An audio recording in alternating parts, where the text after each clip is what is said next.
NFL Inside Blitz Week 16 with Ron and Ted.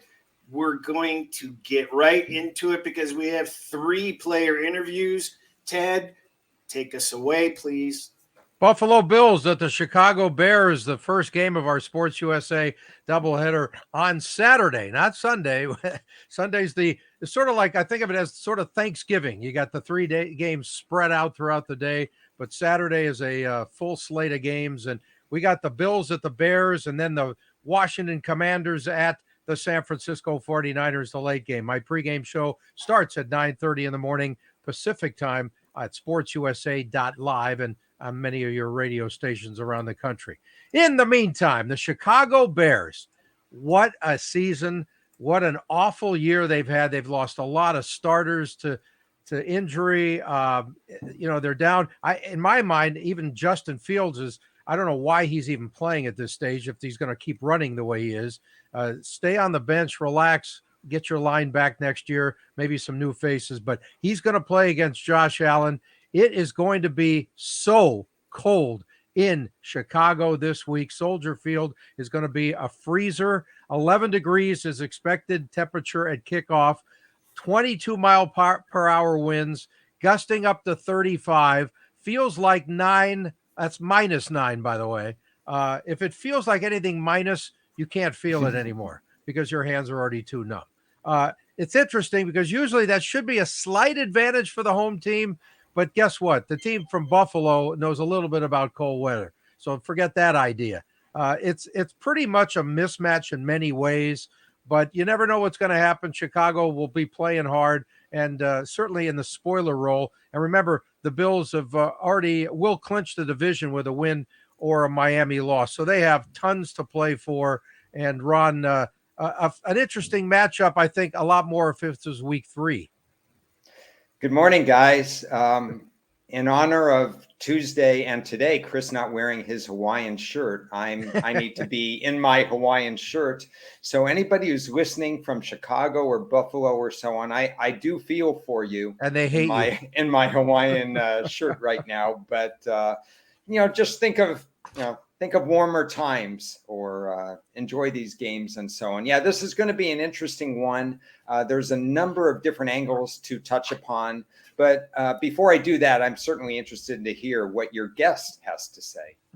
Yeah, absolutely. We have running back Nyheim Hines of the Buffalo Bills, who had a pretty good role with the Indianapolis Colts last year. He sort of lost a lot of that. And, of course, when Jonathan Taylor was healthy with the Colts, he was the guy there. So they traded Hines to the Bills, and they need running backs, but they haven't been using him much. And but I do, because I love talking to him. We've spoken to him a few times. Let's hear from Nyheim Hines. Nyheim, thanks for coming on. Appreciate it. Thank you for having me again, Ted. It's good to hear your voice again. Absolutely. I enjoy your game. I just wish they would use you more. I've already texted Josh Allen several times.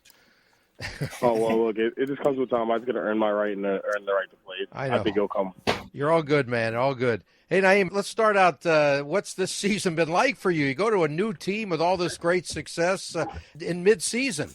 Yeah, there's a lot of words to describe it, but to be honest, when you start the year off, you don't think you're going to be traded or you don't think you're going to be somewhere completely different than where you're used to. But it's definitely been an adjustment and a change, but a great adjustment and change. I love it here. It's been a very, very great time here. We have great guys, a great locker room, and some great coaches. So I'm so excited they wanted me here, and I feel like I'm where I belong. Yeah, what a football city, too, though. What is it like playing in front of that Bills Mafia? Honestly, I've never seen a fan base like it. I think it's the best fan base in the NFL, and it's definitely the best fan base I've ever been a part of in high school, college, and the NFL. And it's really amazing. We have fans who care. We get trapped in the record fall snow, and fans are helping us get out of our driveways. Then the excitement on Saturday, it's an electric atmosphere. Every time we score a touchdown, fans are throwing up snowballs in the air. It's just great. And there's nothing like it. It's like a college town, except, it's the NFL team, and it's a big city, and it's a bunch of people who are here who work hard, who love the Bills. Tailgaters Hall of Fame is what I call it, baby. Yes, exactly. They tailgate too. They get after it. Sometimes I like just I pull up the stadium. I'm like, dang, I wish I didn't play. I wish I could get involved in the tailgate. But like I said, the people here are great. It's a hardworking city. Great people here, and I've loved it so far. I see why they call it the city of good neighbors. So, Naeem, I got to ask you, did you watch your old team last week blow that 33-0 lead? I did. I actually, actually I did. I saw the game. I saw it 33-0, and actually went to sleep when it was 33-14, and prepared for my game. And actually, the whole time I was asleep, I could not sleep because my friends were screaming at the TV. Oh no! And I actually wake up and I come back out and I see it 36-36, and I'm like, wow. So I did see it.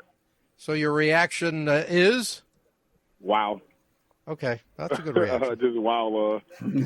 I mean, honestly, with all that, I mean, obviously, I still follow the Colts and I still watch the games and keep up with my brother's teammates. But I'm not a part of that team anymore, and I just wish for their success, and it's unfortunate that happened. But I wish for their success, and it's unfortunate. But that's not the team I'm on anymore. Yep. Well, you just happen to be on a team that's guaranteed going to the playoffs, which is a perfect thing. So, how's that feeling going from there to here? It's been great. It's I've been in the playoffs, two or three times in my 5-year career there. Made the playoffs, and it's great to be back. The last time I was actually in the playoffs, I lost to the Bills. So wow. I'm super excited to have the opportunity to clinch the playoffs, and now we're looking forward to conference titles and hopefully clinching this first round bye. And really, that's what it comes down to. This next game, we can clinch the conference, clinch our division with this, and that's really what's on our minds. It's the next game, and that's the next opportunity we can have. Yep. We're with Bills running back Nyheim Hines. And any added pressure in the air knowing you guys are expected to win? So it's hard for me to answer a lot of questions like that just with being here so late. And I've heard a lot of people talk about the pressure here. And obviously there's a lot of pressure. But I feel like we just have a lot of guys who keep it loose. And even though we know what we're playing for, we love each other. And we keep it loose, so it makes us a little bit closer. But do I feel any pressure here? Absolutely not. We put a lot of pressures on ourselves as players and as coaches just to make sure that we make the play and we're not letting our teammate down. All right, a few more things. First of all, what it's like playing with Josh Allen and what he brings to your group every week.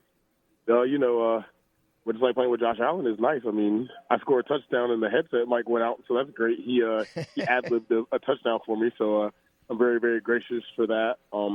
And really just with how it is with him is he gets it by any means necessary. He has no fear, and he's willing to jump, dive, scratch, claw, and do what he has to do to win. And I think he's the best player in the league. And then also, too, when you have that mindset, that leadership, and that tenacity, it's easy to go play for that guy.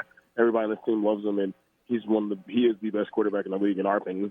So it's supposed to be about 6 degrees in Chicago at game time. So how does that suit you? You guys are real used to that. Of course, you haven't been there that long, but you know what I'm saying.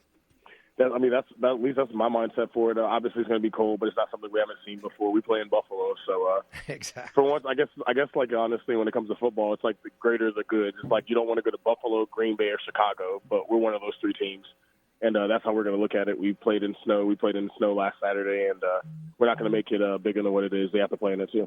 Last thing, you guys are facing a team that's lost 7 straight. So how are the coaches dealing with making sure you're not overconfident going into this one, and what are you seeing from the Bears D? Well, first off, I mean, I know the head coach really well. He was in Indy with me, and one thing I know is that record does not matter. Those guys are going to punch after the ball, and they're going to play hard, and they have some great players. So that's really what our coach kind of told us. What we kind of know, Coach Eberflus is a great coach, great defensive mind, and one thing he's going to do is he's going to have them ready. One of the more prolific offenses in the league. And one thing I know Flus is going to do is he's definitely going to hype his guys up and get them guys ready to go, and they're going to be after the ball. So we got to make sure we protect the ball and have great fundamentals. Cold weather, run game, it suits you perfectly. You should get at least 100 touches this week. Well, I don't know when that time will come. I'm not sure. I'm not saying it won't come, but I just know when it comes, I'll be ready. How do you not root for a guy like Nyheim Hines? He's such a great guy, and he works his ass off. He really is. He's one of these guys that, he's a sort of an all-purpose kind of a running back, and you can use him in different ways. They're not using him, so we'll see how that goes with their run game. I'd rather hand it off to him a couple of times instead of Josh Allen trying to be a bulldozer and run through everybody. And one of these days, his head's going to be knocked off. So they got to be careful there, Josh. It's getting late in the season. Bottom line, the Bears stink. They're 2-5 at home, and that tells you everything about what they're all about. But hey, maybe Justin Fields can run all over the place and make it interesting. Well, I thought my Chicago Bears under was dead, but it's alive and kicking. But Yes. But the thing with the Bears is they're dangerous at home. because, as Hines said, they come to play. There's a lot of young players are trying to earn spots on the roster, and they do play with a lot of heart, and they do the best they can with the talent that they have, as far as I'm concerned. And I do like Buffalo to win this game. I certainly wouldn't be laying the freight because I think it's a coin flip, especially with Buffalo's focus. We've been able to pick up little tidbits from some of the interviews that you've had, and he feels just a little bit too loosey-goosey for me. I don't. How did you want him to sound? I don't know. I want him to be all about business. He is about, not when he's talking to me. It's not business. No, I know it's all monkey business with you, Ted. But so it could be a nothing burger, but I just feel like Buffalo has lost something this season, and I can't put my finger on it.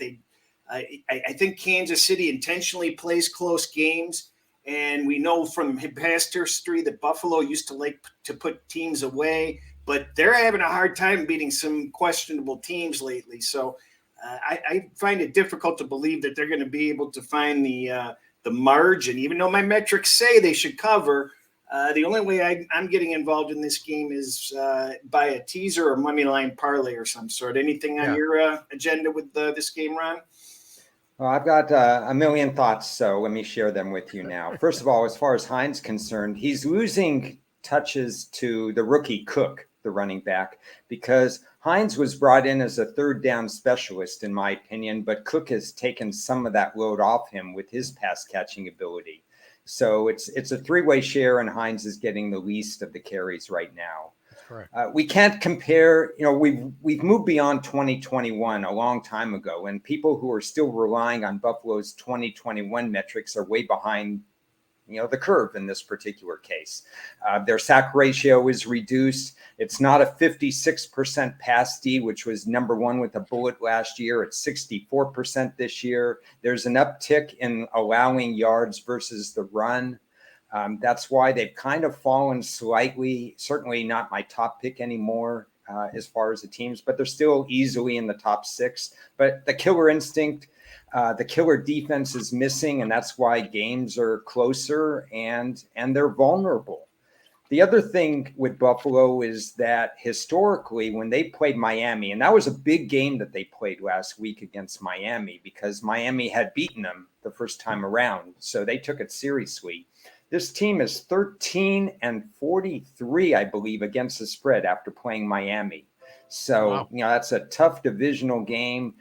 That's a pretty big metric. I think it's caused that, and weather for sure has caused the line to be not where it should be, because on pure power numbers, Buffalo would be a double-digit favorite, but they're not, and I understand why. Yeah. Now, as far as what you said, Chris, about Chicago, that you were worried about your season win total, 2-1 they started the year, and I wasn't worried at all. Why? Because they stunk.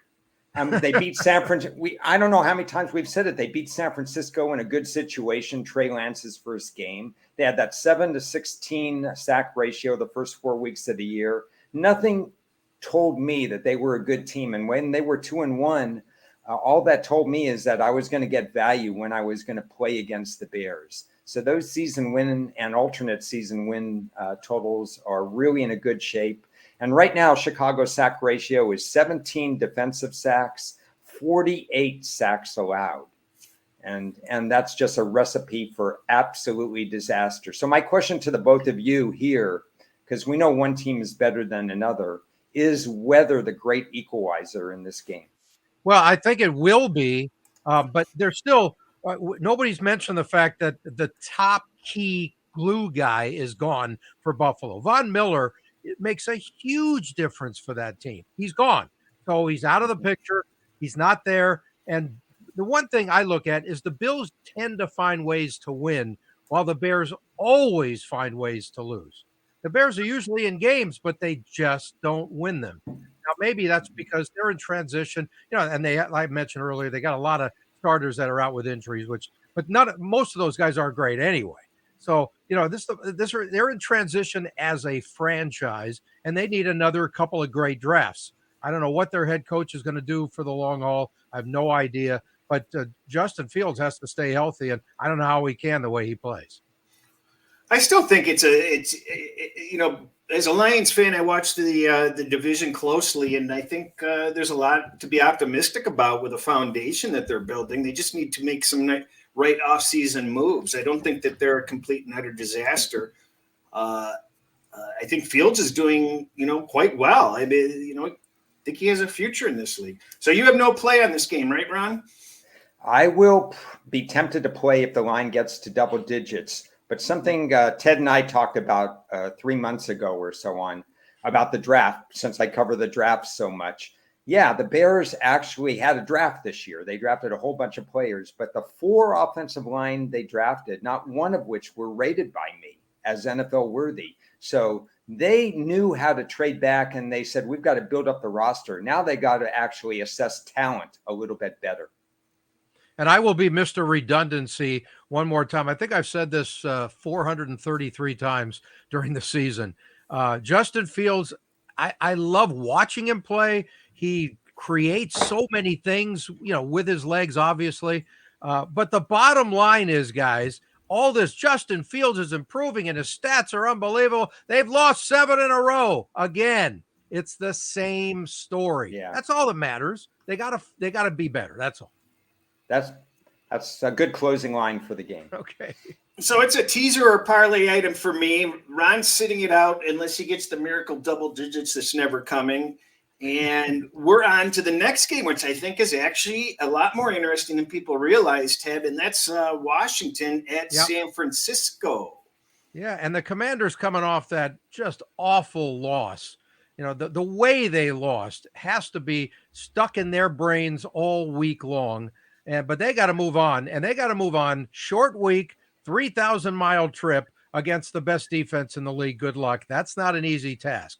At the same time, they got to win out. So they're going to be 100% into this game. And I like what they are doing, especially defensively. They're really, I think they might be the most underrated defensive team in the league right now. They're keeping themselves in games every single week. And Taylor Heineke is on the bubble of losing his job because he's inconsistent, and that's who he is. But when he's good, he's fun to watch. And when he's not, he's a backup quarterback, and that's who he is. Who it just happens to be starting right now. So Carson Wentz is waiting in the wings saying, okay, maybe I'll get my chance. Maybe I won't. Taylor Heineke's got a great attitude about it, though. He continues to say, hey, if they bench me, I'm just going to do the best I can. I think he's very honest about that.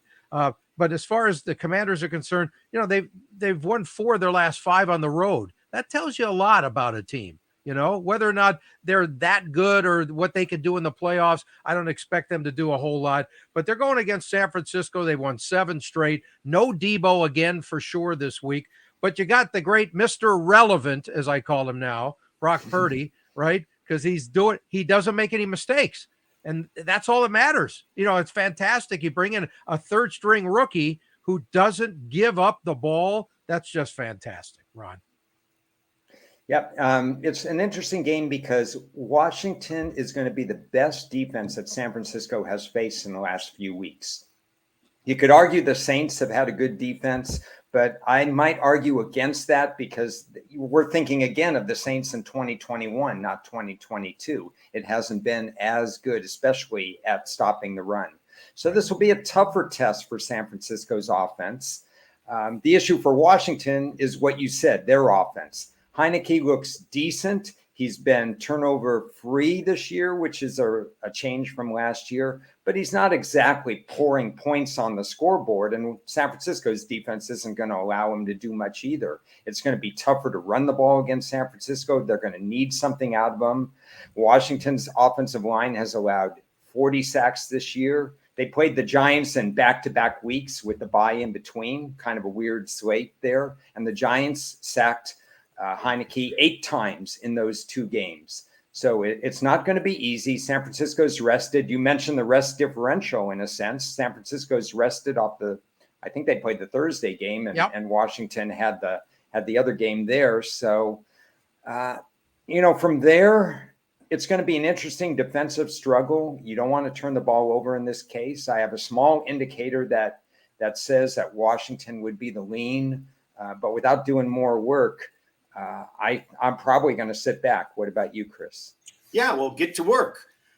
Anyway, this is a matchup of two teams that are in the top 10 over the last 5 weeks on my trailing 5 weeks. And we kind of brought it up. Washington was one of the hottest teams, and this was an example where they hit their bye week and fell flat coming out of their bye week, unfortunately. And it was costly for me, and it was costly for a lot of contestants in Survivor and for Circa.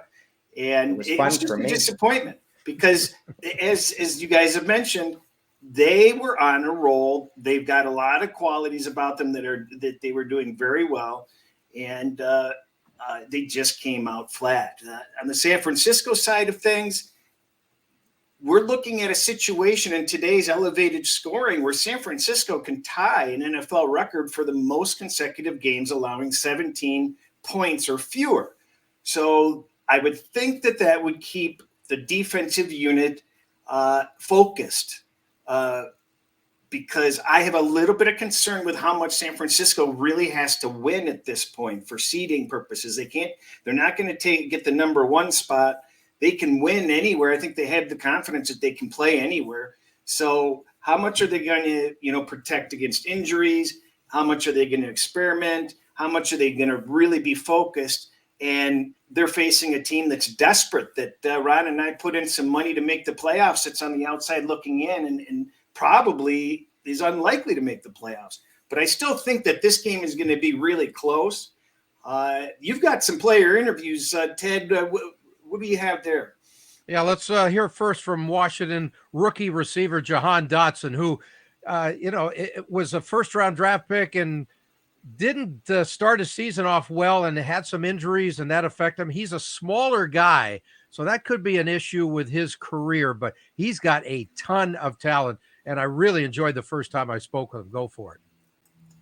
Hey, Jahan, it's great to talk to you. Enjoy your game a lot, and the timing here, I get a chance to speak with you today. I'm wondering, it was just a few hours ago we learned that former Penn Stater and Steelers star Franco Harris had died. Have you ever had a chance to meet your Nittany Lion brother?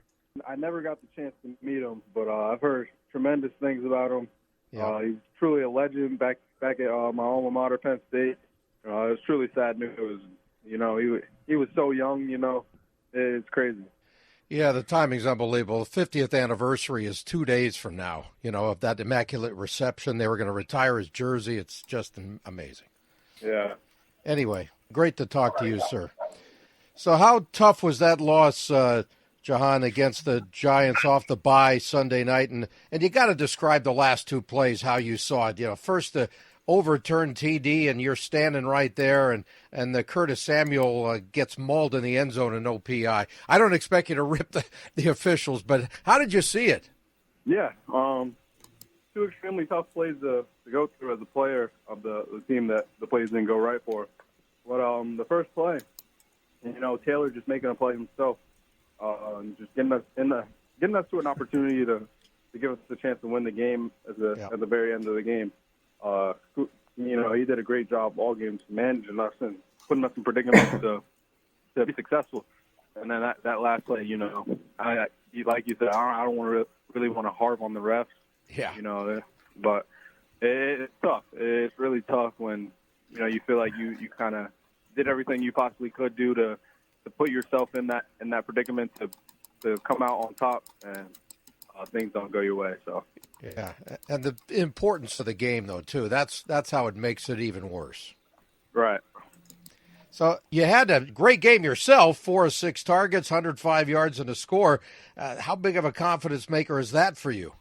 Yeah, it's things that I know I can do. I feel like I'm very comfortable in those situations, being able to come up and make plays for the team. So I knew in the back of my mind that I was capable of doing things like that. It was pretty much just showing my teammates, showing the world that I'm capable of doing that. But in the back of my mind, I've always had this self-confidence in myself that I'm able to make every play that comes towards me. Yeah, and any of us who have seen you play know what you can do. There's no doubt about that. I'm just wondering how those injuries throughout the season have affected trying to get some kind of consistency in a rookie year. Yeah, 100%. injuries are very tough just to deal with in general. But it makes you really step back and realize how grateful you are to be able to play the game. And getting back out on the field was big for me. Absolutely. We are with Washington receiver Jahan Dotson, 16th overall pick in the last draft out of Penn State. And wondering what you've learned mostly from being around the great duo of McLaurin and Curtis Samuel. Yeah, pretty much learned how to compete at a very high level every single week in and week out in this very competitive league. They're two of the best guys that do it at this level. Be able to be side by side with them and learn from them every single day has been a major confidence booster to my game. And catching passes from Taylor Heineke, the guy likes to sling it around, so I would think you would enjoy that connection. But the pressure's on him now because you guys need to win. Yeah. We've been in this situation before. We started off very slow at the beginning of the year. People were counting us out. Our backs were against the wall, and we responded. So, we're just looking to do that now. We know the stakes are very high this late in the season. We're just trying to make things happen for this team. I don't think enough people are talking about your defense as well. That's a top 10 D in this league. They're keeping you in pretty much every game. And without your best guy, Chase Young, how's he looking? Yeah, he's looking great. Seeing him run around at practice every single day, it's been great to see. Just because when I came in, he really wasn't doing much. But to see his growth throughout the season and where he's at now has been awesome to see. Couple things real quick here. Ultimate test this week going against that 49ers defense. They lead the league in so many categories. What are you studying most to try and beat these guys, and also in the red zone? Yeah. First, we just got to capitalize on what they're giving us. They're very, like you said, very good defense. Not too many holes in the defense. But you got to find what works against them. So that's what we're going to try to do. And, just capitalizing on the opportunities that we're given. We can't shoot ourselves in the foot against a good defense like this. So we got to make every play possible and try to come out on top. And last thing, Jahan, no wiggle room left here. So cross-country trip, short week, doing it the hard way. You guys feeling up to it? Yeah, 100%. Like I said, our backs have been against the wall before. We've been in very difficult situations before, but it makes the warrior in us. So we were looking forward to this opportunity and this challenge up ahead of us on Saturday and looking to come out on top. That's Jahan Dotson, a rookie receiver for the Commanders. He sounds like a really good guy. I like his focus. I like his game a lot. And again, he's if he gets somebody who consistently can throw him the ball, that would help. I mean, that's been Terry McLaurin's problem. Terry McLaurin is a top several receiver in this league, but he's never had a quarterback there. So, that he's just a really, really good receiver on a team that nobody can throw him the ball. So it's sort of in the same situation right now. By the way, I saved the X factor for the interview. Chase Young is back. Now, I don't expect him to be the player he was before he got hurt. But, he's going to be on a pitch count too, I'm sure. But the bottom line is he can make some things happen there in this ball game. Yeah, I think, Dotson was actually a surprise early first-round pick. He was designated to go in the first round, but Chris Olave, who was drafted by the Saints, that was the guy that everybody had ahead of him. Dotson, he missed a few games, but the combination of Dotson and McLaurin, that's going to be really exciting as the team goes forward, whether it's Wentz. Yeah, like you said, if they get more consistent quarterback play, a little bit better offensive line play, there's a lot good that can happen with that kind of thing. But they've got to stretch the field more, even with those two receivers right now sort of hitting their stride. It's a tough task against San Francisco, their defense, and somebody that we're gonna hear about who plays on that defense. Yeah, you want to go for that right now, Chris? Yeah, let's run it. All right, former USC player Talanoa Hufanga, who 1 hour and 15 minutes, who's counting, exactly after we hung up on the phone, he was named to the Pro Bowl, his first one in his second year. And boy, does he deserve it. Let's hear from him, Chris. Well, Talanoa, I got to ask a question, SC related. Troy Polamalu. The guy's just an incredible NFL player and gets to be your mentor. What have you taken from his game, if anything specifically, that's into yours now? A lot of it I've taken from him is a lot of the things outside of football. As much as, we love this game and what it brings, a lot of the things outside of the game is what ultimately helps me on the field. The preparation, the mindset, understanding concepts, but understanding how life is made, being obedient to your training, your diet, your nutrition, and all those different things. It goes way beyond football, and that's just how life is, and it continues to grow and continue to learn, and having the right character. And so those are a lot of the things that I've learned from him.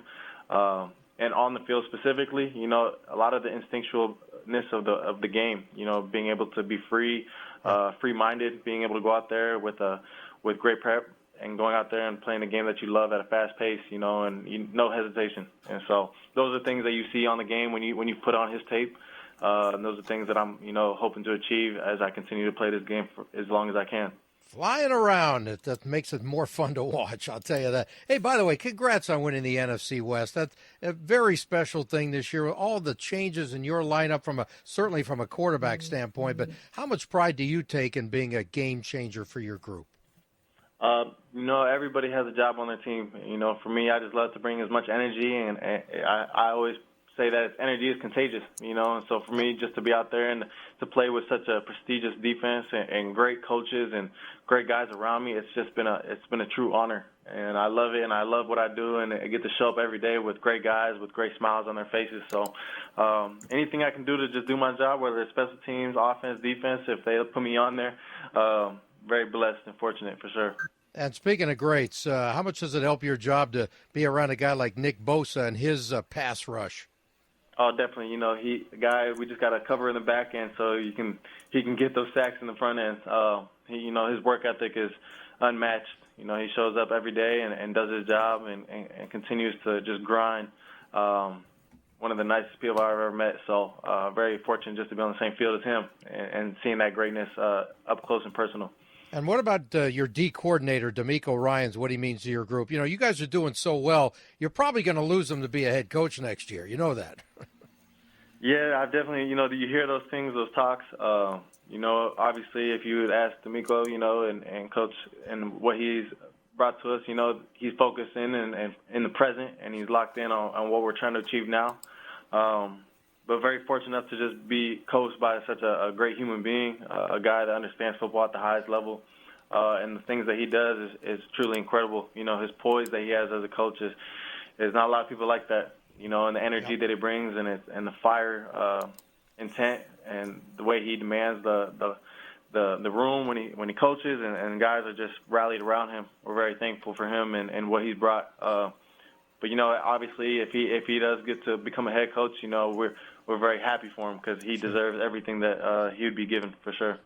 We're with 49ers safety Talanoa Hufanga, and just a couple more things real quick here. You get to face Mr. Suddenly Extremely Relevant, Brock Purdy. How's that, seeing him in practice every day? What did you see from him? He's a third-string rookie, and you guys just keep on winning. Doesn't matter who's back there. Yeah, for him, it's a great opportunity for him to go showcase what he's capable of doing. And I'm fortunate enough to be a couple lockers away from him, and I get to see his preparation each and every day. Got to go against him in scout team throughout the course of the season and seeing what he's doing. And the guy just lets it rip, and he sees what he sees, and he trusts it, and he believes in it.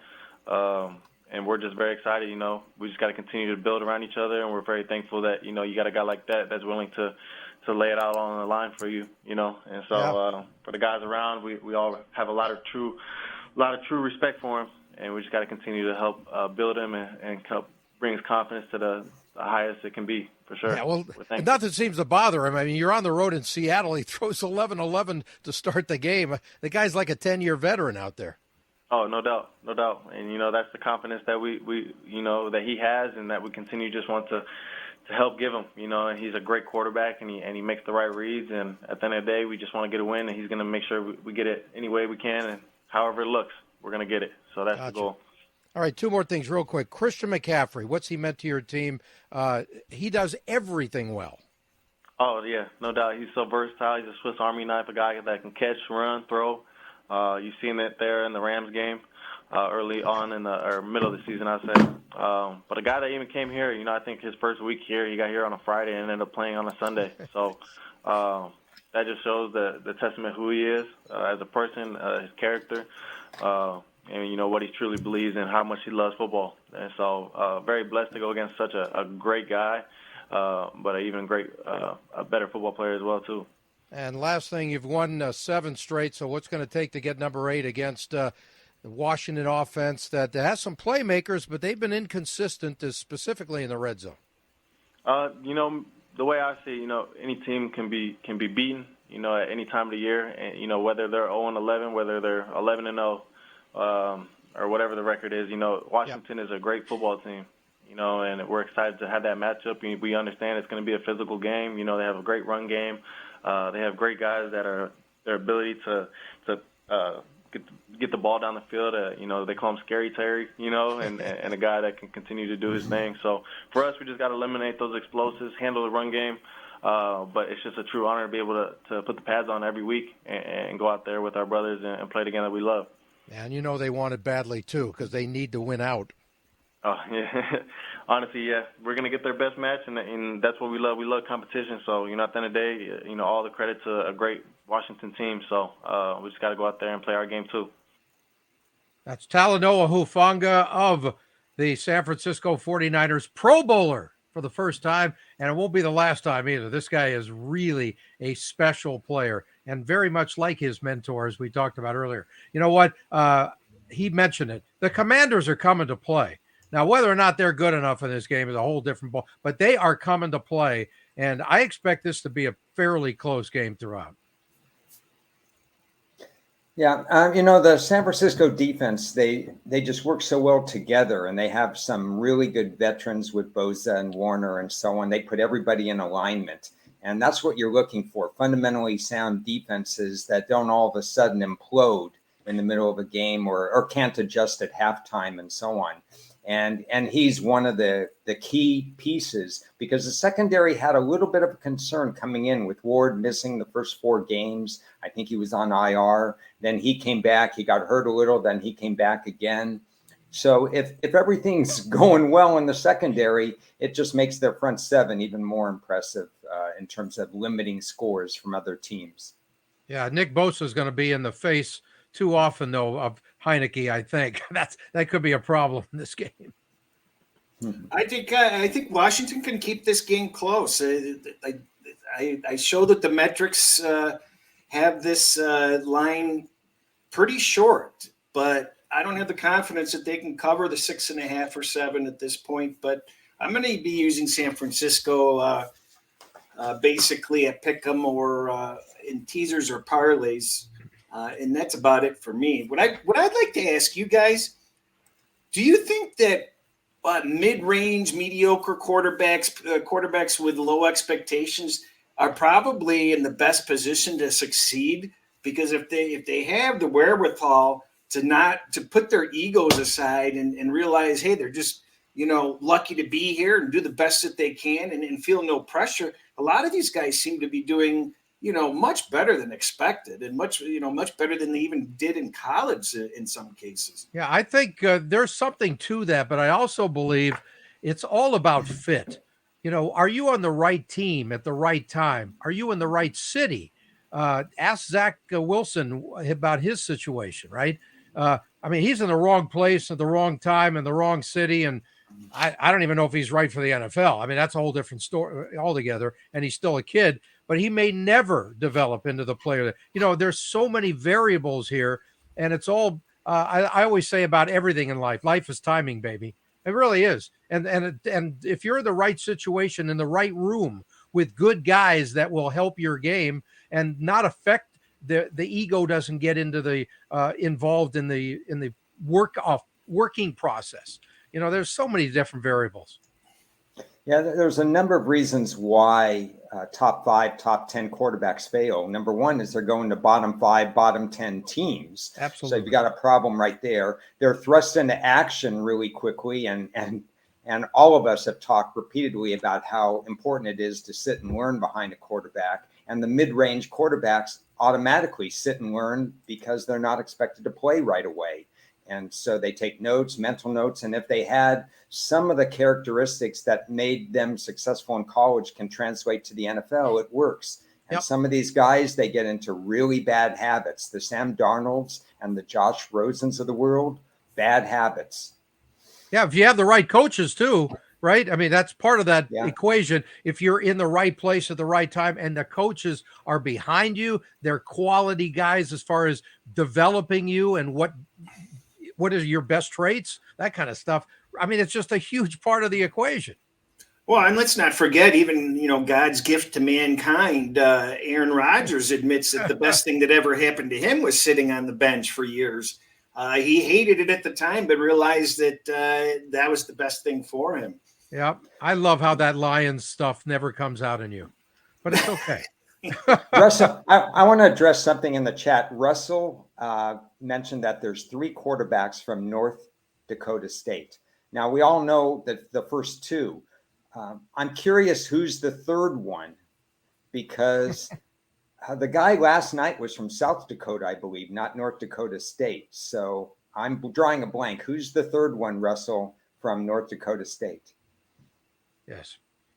And while we're waiting for that, he logged off. Chargers. Okay. Oh, Easton Stick. There you go. Good one, Russell. Good one, Ted. Yeah, I remember Eastern Stitt. I actually studied him. Well, you can stick it with that question. Jesus. Excellent, Russell. Moving on. Yeah. So what about a couple of the other big games this weekend? The Eagles at the Cowboys. I just see that as a fascinating game. Unfortunately, Jalen Hurts will not be playing, so it's it takes away from what you really want to see as far as the matchup is concerned. But hey, Gardner Minshew, I think he's got a little bit of Mike Leach in his thoughts right now, who he played for in college, and they had a great relationship. I think he wants to win one for Coach Leach. I think that they're going to be fine. The drop off between these two coming into the season was less than 1.5 points, obviously. And so, do we really know it's a system improvement versus a quarterback improvement? How big of a difference are these two quarterbacks? Minshew's already been there. He has, he can do a lot of the things. He's considered one of the best backups in the league. So I took +6 or 5.5 earlier this week, and wow, that's good. I feel pretty good. I feel pretty confident about it. I think it's going to be a tighter game than people anticipate, but I just worry if they fall behind that they start to sit some players, and you're not going to see a valiant comeback effort if they were to fall behind. Yeah, that's a real big key, no doubt. A great point. For me, I would lean that way as well. I think the points are too high. I think that the correction is too high. The worry is this is the 3rd straight road game for Philly, and it comes with 6. Everybody has to play a little bit earlier because it's Saturday instead of Sunday. But it's just 6 days, and they've got all this new, stuff that they have to put in and so on. And they know they could win the next week against New Orleans, or Dallas could lose one more game. Like what you said, Chris, if it gets ugly early, let's just move on. Yeah. And by the way, 7-0 on the road. That's pretty good, isn't it, for the Eagles? Well, they haven't lost many games anyway.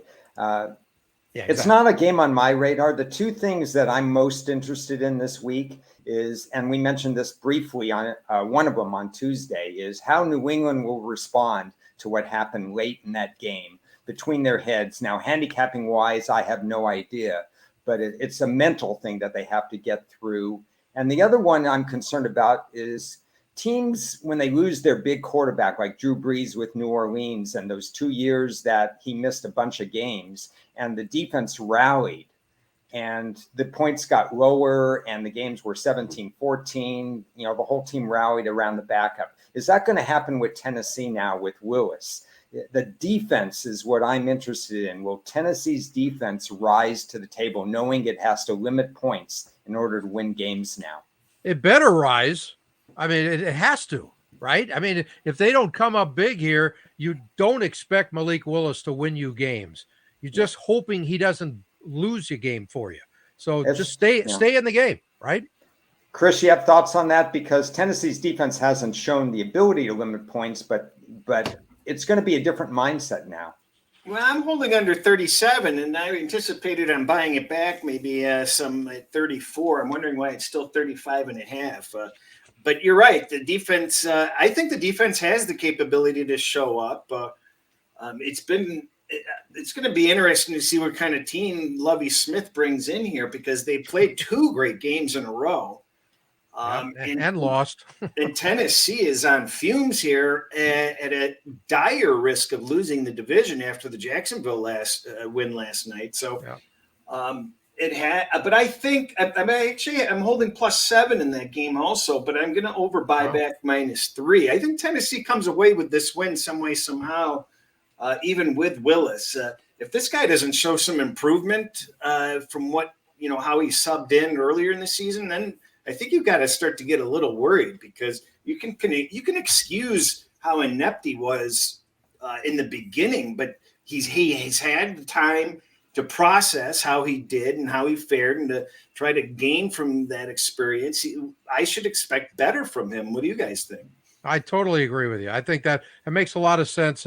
And again, there's so much on the line here now. Just don't blow the game. When you're playing Houston and they're on the road specifically, I mean, you have no excuses to lose this game. Specifically, I think they've lost 4 in a row, and they're doing the toilet bowl routine. They're spiraling downwards really quickly. If you can't turn it around in this game, you don't deserve to be in the playoffs. So forget about it. It's over. So what's the number 1 game of the week? Because I have a feeling that you guys won't agree with the number 1 game of the week. I already know what game you're going to pick, because the Detroit Lions, it's all about Detroit. No. Really? What's the number 1 game of the weekend? Well, I don't have one, to be honest. I don't have a compelling game. I think it's Philly-Dallas, but look, I do want to say one thing about your Lions, okay? They're trying to be the first team ever to start 1-6 and make the playoffs. No, they're the second team. That's not what I understand. The Cincinnati Bengals did it in 1982. When did they do it? I'm sorry? When did they do that? I think in 1982. Okay, my notes say they're the first, so that's good. I'll look that up. 695 games. Okay. With only 6 playoff spots too. How impressive is that, though, that they're even in the discussion right now? I know you're just paranoid because you think, oh, here we go again. We're going to find another way to blow this thing, right? For me, the most exciting game this week is the team that we left for dead versus the team that everybody fell in love with, Green Bay versus Miami. I think that's a fascinating game that Green Bay can still get in the playoffs.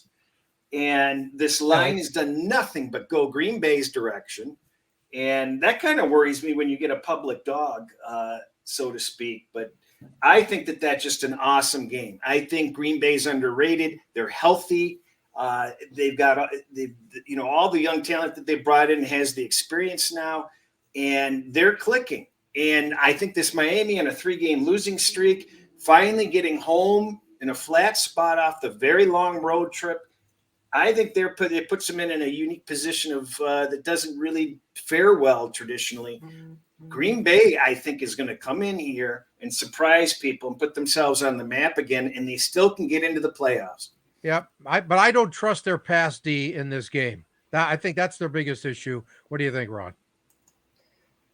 Not many thoughts on this particular game. I think variability with a high point total.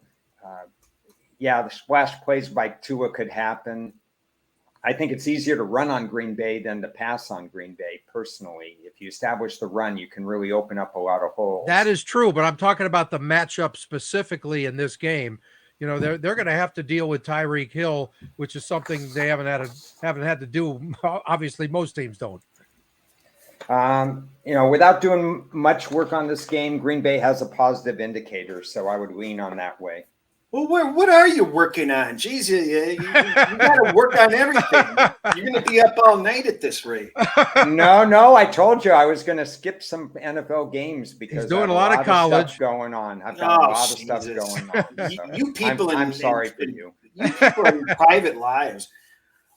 And, Ron, any thoughts on whether Carroll can slow down Mahomes in Kansas City?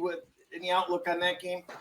Let's see. Kansas City. I think Carroll's getting a little old for that, to be honest. Yeah. He needs to stay off the field. Yeah, I don't think they slow him down. No, I don't either. And How's that poor for a Geno. Geno Smith comment? is a Pro Bowler, guys. Well, Kansas City has a mediocre defense, slap dab in the middle of the league. And I think Seattle can keep it close. I think that they stay within range. It's almost ticking up to 10.5. If I see a 10.5, I just may pounce on that. But I certainly wouldn't be looking the Kansas City way at this point. Kansas City just doesn't put separation on any teams. It seems like they intentionally will. The difference between Kansas City and Philadelphia, to be repetitive, Philadelphia hasn't played any close games. I want to see how they handle the playoffs in a close game, whereas Kansas City seems to intentionally play close games for the experience. Yeah, the difference is Patrick Mahomes. That door is open with Kansas City. There's no question about that, and that's what it might take. Good chat question from Joseph, because this is something I had to deal with this week. How does the handicap change in Pittsburgh? So I'll give you my thoughts, and I'll be curious on yours. Earlier in the week, I took Vegas +3 because I thought that was a value play. Vegas has played well in Pittsburgh. Pittsburgh's off a couple of emotional games. Obviously, Vegas won, a crazy way last time too, and I just thought the points were too high. According to my numbers, Vegas, this game should have been pick'em or even Vegas favored by 1 at the start of the week. But with the unfortunate news of Franco Harris, I bought back most of my play at -2.5. So, it's pretty much paying big and stuff, maybe with a drop left on Vegas. I'm concerned about all this whole thing that's going on this week, and I don't want to handicap anything other than the game. And I think it's more than the game that's involved here. So I personally went off my play, almost all of my play. What are your thoughts? Yeah, and I think it also enhances the thought of Pittsburgh trying to, I don't know how much they really matter, but everybody loves Tony Dungy. I can't believe the players are wanting to make sure he doesn't have his first losing season as the head coach of the Steelers. Not the most important stat ever. But he's not the head coach of the Steelers. Oh, and who is? Tomlin. I'm sorry. Tomlin, not Dungy. What am I talking about? Tomlin. You get a kick in the nuts, Ted. This is an old guy's thing. It happens occasionally.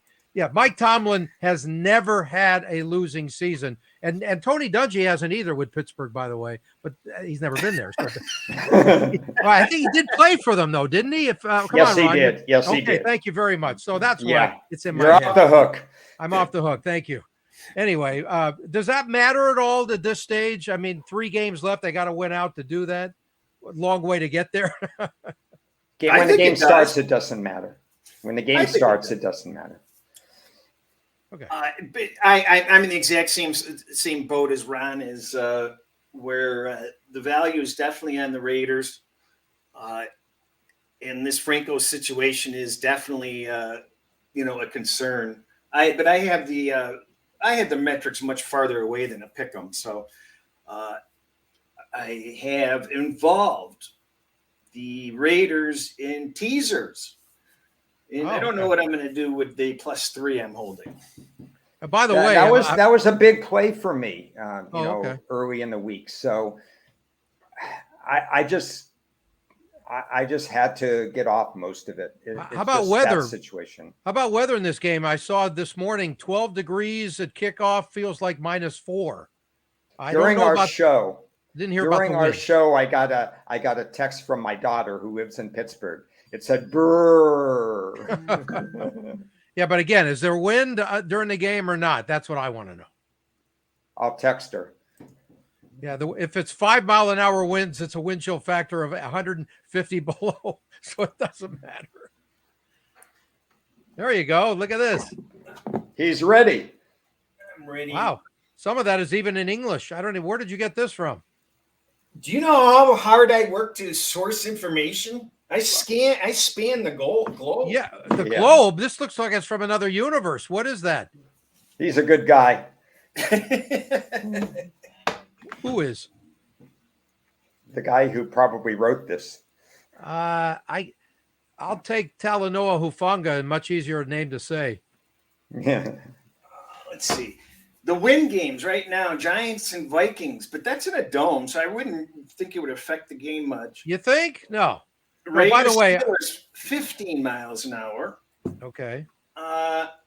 Browns Saints, 27 miles an hour and 9 degrees. That might be a little tough to deal with. And the Bills at 22 miles an hour at 6 degrees might be a little bit of a hassle.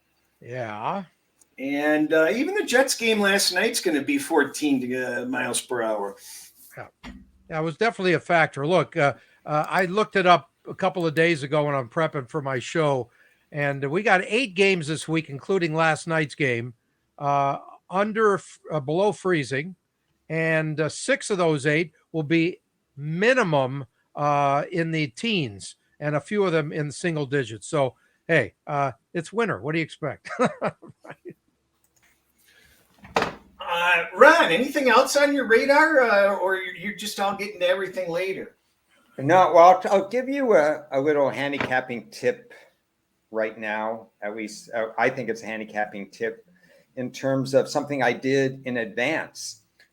This week, I think it was Tuesday night, maybe, I texted you, Chris, about a look-ahead line. And it was the Tennessee-Dallas look-ahead line. It was sitting at 3 minus 120 or 3.5, depending on what you wanted to do. And I said, according to my numbers and according to my downgrade for Willis, that line is wrong. The line really should be 7, 7.5 or something like that. And I can't remember what your response was, but it was kind of lukewarm. But I was in at 3 and 3 and, at those numbers. I want to make a point here is that the line of Tennessee dropped almost immediately. You said, Chris, you got 7 on the Tennessee-Houston game, and then the line dropped all the way down to 5 and to 3 and so on and so forth. But the look-ahead line, the secondary markets, they don't move as fast as the markets that are right in front of you. Like alternate lines don't move as fast. It's the game lines that move the fastest, and certainly the totals when you have bad weather. So that's just something to think about when you look at these look-ahead lines. Willis is in there, regardless of how you handicap the game next week, that line was wrong. And so I went ahead and gave the points. Yeah, but what are you going to do if Dallas sits their whole team? I'll address that early in the week, and I suspect that Houston is, I suspect that Tennessee is not automatically going to become the favorite or something. If Malik Lewis plays, and he's expected to play at least the next 2, if not the rest of the season, he's just not ready. And no, he's not. But the problem is you don't know who's going to be playing at this point, because Tennessee may not even need to play. They may even just put the ball boy in at quarterback because next week's game may be completely irrelevant. Well, the thing is, if Dallas beats Philly, Dallas is trying. So if you get a sense that Philly is going to win this game this week, then you might want to hedge or bail off some of that. But it's just like making future plays or parlays tied to a later game or something like this. This was just too much value in my eyes to go ahead and ignore. And really, the point isn't that I made this particular play. It's just when something happens during the week, see what the look-ahead lines are and kind of think whether or not there's value on the look-ahead lines that hasn't been adjusted yet. Just a little tip. Well, how do we know that Dallas will be trying next week? Because they're still in the running for the NFC East, NFC East title if they beat Philly. Yeah, everything's got to work right. I mean, they got to win. It's not going to happen. No. But Philadelphia is not going to lose to the Saints because they want to. They have their draft pick. They're going to really stick it to the Saints. Right. Well, yeah, but Dallas is going to try if they win off this game. That's my premise anyway. That's all I have, unless you want to talk a little bit about props. Yeah, why don't you prop us up? Please. Okay.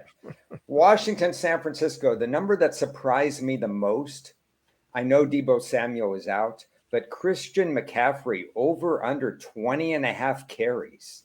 Wow. I mean, are you kidding me? Do you really want to use him that much? No. I know it could be a closer game. I just didn't understand that number. And I understand the touches factor of it. In fact, I went over Christian McCaffrey 4.5 catches. He's had 4 or more in every game but one that he's had with San Francisco. And you figure with Washington's tighter defense and maybe a little bit more pass rush with Chase Young in or out or whatever, that they will throw shorter routes and McCaffrey comes into play there. But I was surprised at that. So I would say over for catches, under for yards. Yep, totally agree. And Washington is going, and of course you study the game and so on, Washington's going to have to get the ball out quicker as well in this particular game. So it's the same situation with a guy like Gibson, who's the secondary back. He's not going to run very well. I anticipate him not running for many yards. I'd go under on his running total, but I might go over on the number of catches he has, which could be as low as 2 in this particular case, maybe even 1.5 with juice. Yeah, so I think I'm if just this game looking was for that kind of stuff. Right. I think if this game was earlier in the season, and we're always worried about McCaffrey's health, you wouldn't be thinking about it as much then. But now we're at this time of the year, and you got to have him 1,000% healthy for the playoffs. If they give him the ball more than 20 times, hey, Kyle Shanahan, you're far from a genius. What can I tell you? Yeah. No, I couldn't agree more. As somebody with San Francisco futures, I don't want to see McCaffrey used more than the bare minimum. 15 times and, half a dozen catches, and have a nice week. That would suit me well. And that's just kind of the way I handicap the game. And then briefly on the first game, we're starting to see props go up there. I didn't do my props yet for that game because I thought they wouldn't do the game that fast. But I will say this, if it's windy, it affects wide receivers. If it's windy, try to find some wide receivers under, either in yards or in number of catches. And with Fields, I don't think he's going to throw a lot of passes. So if he's not throwing a lot of passes, there's not going to be a lot of passes caught. So that would be what I'm looking for in that game. Yeah, makes sense. That's what I got. Good. Well, I think we're basically out of bullets for the week. We want to remind people that tomorrow is the Bigfoot NFL Day. Yeah. So if you're in any pools or any contests or anything, get your picks in today. Don't foul that up. Yeah. And I've got nothing else. You guys have anything else? Well, first I want to say welcome to Andrew Hewitt, who just happens to be the guy. He's here texting us, leaving us a few messages. He's the guy who gets me all of my guests. So we can thank him for that, huh? Oh, okay. Producer extraordinaire, Andrew Hewitt, folks, which shows that he absolutely has no life that he's watching us today. So that's okay. And you know what? I think it's a pretty damn good week 16 with some important matchups. It's nice. There's only one game of 2 teams that are not eliminated, or that have been eliminated. So I think that's pretty good, because at this time of the year you can get a bunch of dead things, and at the bottom line is we don't have dead games, and I love that. Perfect. Well, happy holidays to everybody for this weekend. Yes, that too. Chris and I may or may not have a show next week. No, we don't want to hear your excuses. Jesus, you've already had or maybe Ted will substitute for me. And then maybe I won't. And maybe he won't. Maybe we'll see. But either way, happy holidays. Enjoy the games on Saturday and Sunday. There are going to be some fascinating things to look at, and the playoff picture could be all muddled when we next talk. Exactly. And I see Russell's little message here. There are 12 of us no-lifers watching. I didn't mean that you have no life. I just meant my guy has no life if he's watching. We appreciate everybody out there. And remember, my pregame show, NFL Sunday warm-up, 9:30 in the morning, Pacific time, 12:30 Eastern tomorrow on SportsUSA.live before the Bills are at the Bears. And touching greatness, last-minute Christmas gift, everybody. Thank you. Thank you, Chris. Very last minute. Yeah, you're not kidding. Hey, you don't have to go to the mall. All right, everybody, have happy See ya. Merry Christmas, great football weekend, and we will be back Tuesday, Ron, whether you like it Maybe. or not.